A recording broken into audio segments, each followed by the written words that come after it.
Hello guys and welcome to Steve Knows. Today we are going to talk about a newly Quest 2 enhanced title called Espire 1, which is also bringing improvements to the Oculus Quest 1.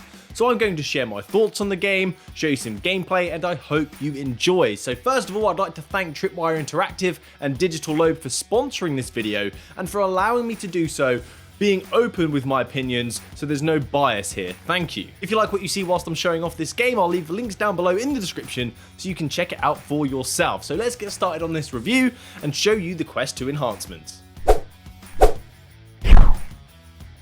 Espire 1 is a single-player action title that's been compared to the likes of Metal Gear Solid, although playing it, I did get major classic James Bond GoldenEye vibes. But instead of Snape, you are going to embody an operative robot, which I like, because when you die, you have to connect to another robot remotely, and it acts as like a new life. Because you're controlling these robots with state-of-the-art virtual reality technology, which I like, because when you put on that headset, I am literally fitting in with what the story is. It's just a nice idea. You have to undertake several objectives, completing operative missions, which has replayability as you have unique challenges for each mission and a rating, so you can try and get the best score possible. There is also a challenge mode, which I think I enjoyed the most because it allows you to hone your skills, whatever you want it to be, whether you want combat and you just want to dive into a map and kill everyone in an arena, shoot them up, or you can do stealth challenges, or even climbing challenges, because you have the ability to climb in this, as you can use your magnetic hands to climb metal objects as well. It just feels like they've really thought about how an operative robot would be, how it would function within this role. You have a dart gun, your magnetic ability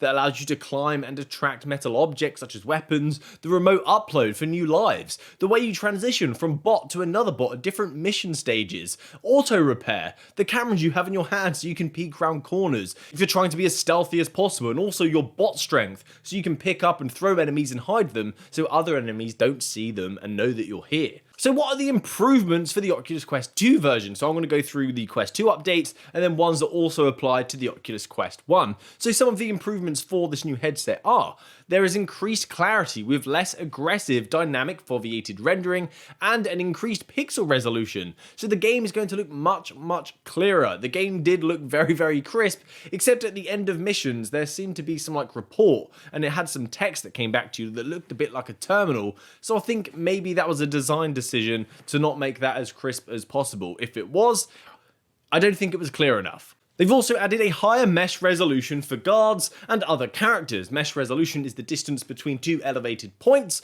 of the mesh, so increasing this resolution should make the look of characters look much smoother. Bullet impact particles from the PlayStation VR version have also been added to the Oculus Quest 2, so there's console updates on this Quest headset. This is the sparks and the debris that comes off when a bullet hits a surface. There's also unique bullet sounds now, impact sound effects, so depending on what surface that you shoot with your gun, it will make a different effect, such as if I'm shooting wood, it will make a different sound if I'm shooting a metal sheet. For the Quest 2 version as well, there's been some adjustments for the colour, because the Quest 2 is using an LCD screen. As you know, the Quest 1 was using OLED, so the use of colour is very different on an LCD screen. You may have noticed this if you've got a Quest 1 and you're now using a Quest 2, but if you've got a Quest 2, you're not going to notice this change in improvement. There's enhanced audio. I like this one, so when a player crouches down, the game's soundtrack will dynamically submix the music down, and it will increase the sounds of the footsteps and voices of the guards. This is great for when you're trying to be stealthy, and the game actually adjusts itself to fit what you're trying to do. You're trying to be quieter, you're trying to be more silent and listen out for the guards. So it's very fitting, and it helps with the immersion. So as I said, the Quest 1 also got some updates, some nice improvements, so these apply to the Quest 1 as well. So there are some improved shaders and improved materials, so when you're looking at rough surfaces or reflective surfaces, that should be more noticeable now. There's of course increased performance across the board. This should help with reliability of the game, the way that it runs. It should be more reliable, and I didn't run into any problems when playing this game at all. It was smooth, there were no glitches, there were no really kind of like awkward spazzy moments. It worked great. There's also improved loading times, which I will get onto because the loading screens, they're good, but they're almost like too good now, but I'll explain in a second. There's also additional support now for the Oculus Quest dashboard to be accessed while in game, so it doesn't break your immersion. You don't have to suspend the game in order to do something. You can just pop it up whilst in that title and then do whatever it is that you need to do. Perhaps join a party chat.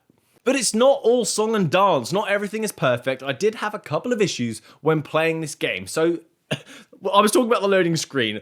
Although the improvement has gone from 20 seconds, it used to be 20 seconds on a loading screen, to now 2 seconds, which is a huge improvement. You think, wow, that's incredible, that's amazing, although it is great.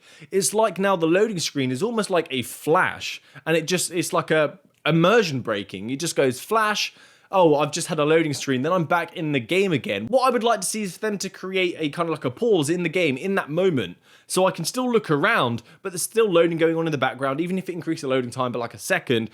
I'd rather there that I was just waiting for something to load, instead of being on a loading screen that just flashed in my eyes. It almost sounds a bit spoiled, doesn't it? Incredibly quick loading, and I'm still complaining. Something else that got me was my stun baton, my GPS tracker, the repair tool. It's like a Swiss Army knife from the future. I feel like it's in quite an awkward place. The way I wanted to naturally grab it was to kind of grab it here off my chest, my left arm off my chest, but it was fiddly to grab. I found that it was more to my left on my kind of shoulder than upon my chest. This wasn't an issue if I was using my right hand to grab it, it worked perfectly fine, but it's just that when I was naturally trying to use it for something, I'd be using my left hand to grab it and it became a bit fiddly. But I think that's enough talking about the game, that's enough chin wagging from me. Let's check out some gameplay, then you can decide for yourself what you like about this title. So I'm going to show you the Quest 2 enhanced gameplay. I hope you enjoy. So please, before I get started, subscribe to the channel.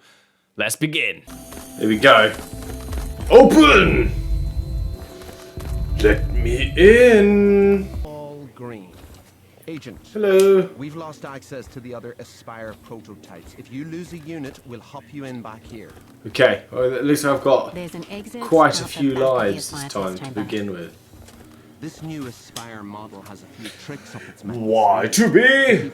Or not to be? Raise your hand to your head and pull the trigger. Well, what have we got here? Where's the keyboard at? I see what's wrong. You've not you've not indented properly. There's some pretty cool. Well, you hear that? That was doof. That one was and that was nice. So there is different sounds. Oh, let me through.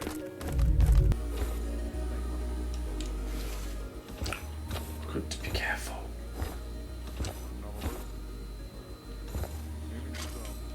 Let's do another round.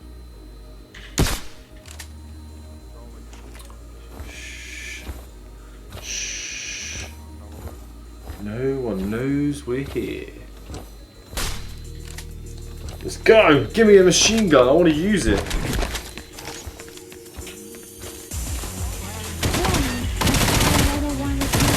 Oh! Mary says the unit's staff has been impaired. Find a quiet spot and fix the damage with your repair tool.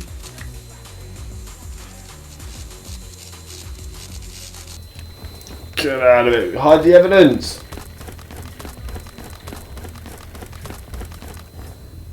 Oh, he's mine.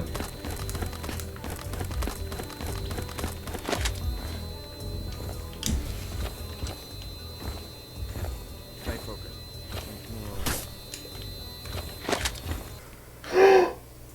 That poor innocent soul.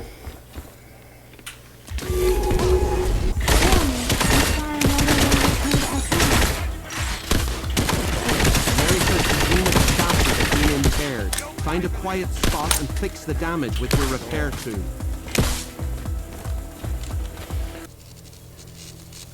Just healing up. There we go. This poor soul. It's me given. Damn, he was a good piece of gear.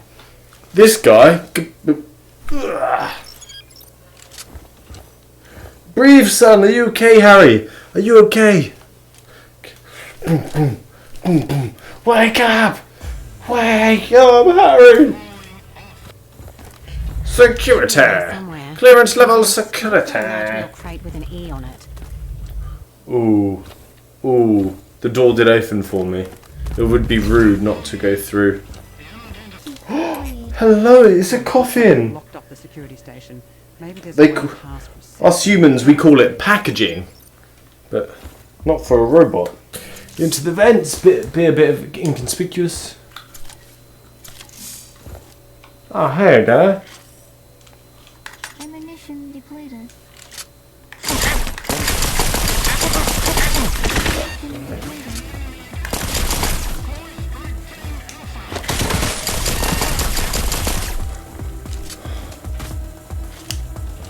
Oh!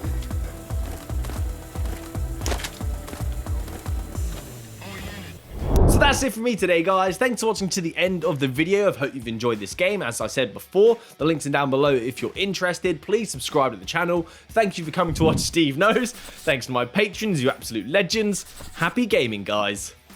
Good day.